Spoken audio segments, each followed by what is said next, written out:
Donc on vient d'annuler la modification des marges qu'on vient de faire sur tous les gabarits, autrement dit sur toutes les pages du document, puisque toutes les pages utilisent au moins un des gabarits. Et on va recommencer l'opération. Menu page, marge et colonne.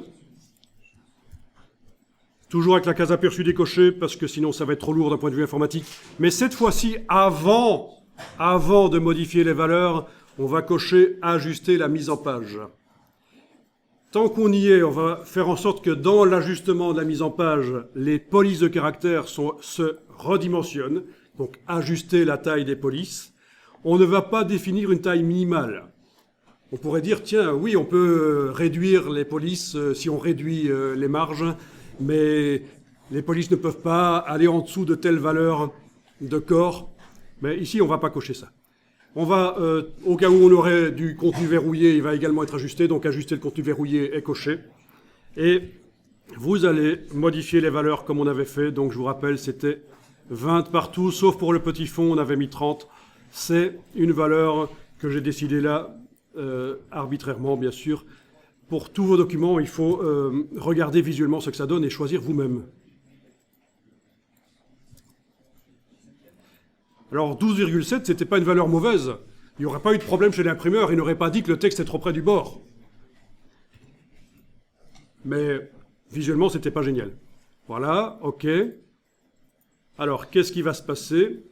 Voilà, il me met un petit message, des objets et des calques n'ont pas été ajustés, oui, mais d'une manière générale, on remarque que les blocs ont été redimensionnés, ils collent toujours aux marges. D'où l'intérêt, quand on fait la mise en page, de faire coller les blocs aux marges roses, là. Alors, si je regarde...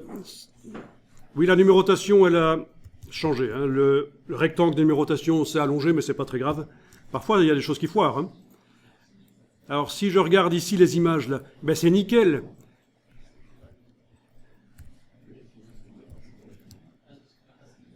Elle colle toujours au repère, mais c'est sans doute parce que le calcul a été fait le même sur les blocs images et sur les repères. Donc, en principe, ce sont les marges roses qui sont prises en compte pour faire ça.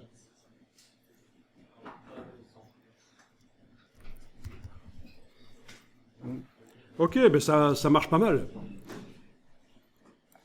Donc ça, c'est sympa.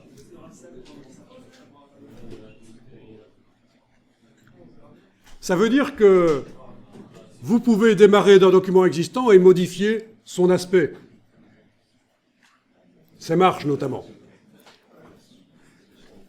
Alors, ici, on va annuler. Une fois que vous avez vu que ça fonctionne comme ça, édition annulée. Voilà, donc on est à nouveau avec nos marges à 12,7 en haut, en bas, à gauche et 20 mm là au milieu.